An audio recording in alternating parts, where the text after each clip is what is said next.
हो रतियों के नींद न आवे, तोहरे यादिया सतावे, दिलवा रोवे चुपके चुपके, के हुई दर्द ना बुझावे।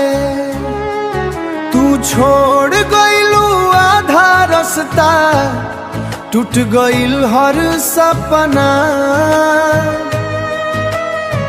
जिए के मन अब न करे, तोहरे बिना लागे अपना। चांद के रोशनी फीका लागे, तारो अब मुस्काए ना।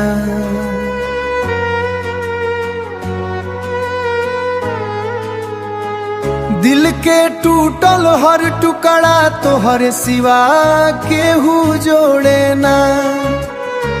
रो रो के बितेला रतिया, अखिया से नीर बहेला। तोहरे बिना ई जिंदगी सजा बनी रोज सवाहेला।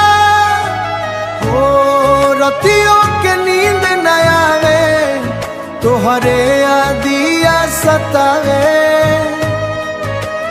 दिलवा रोवे चुपके छुपा के हुई दर्द ना बुझावे। कसम खैनी साथ निभैब, तू बीच राहे छोड़ गइलू।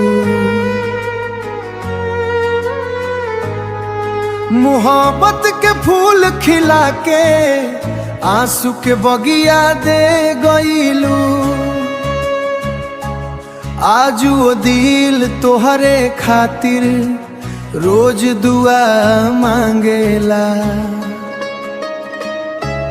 टूटल प्रेम के कहानी गीत बनी के गूंजेला।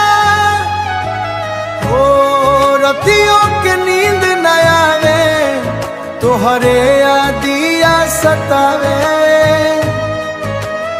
इश्क के घाव भारा लाना, उम्र भर मन तड़पावे।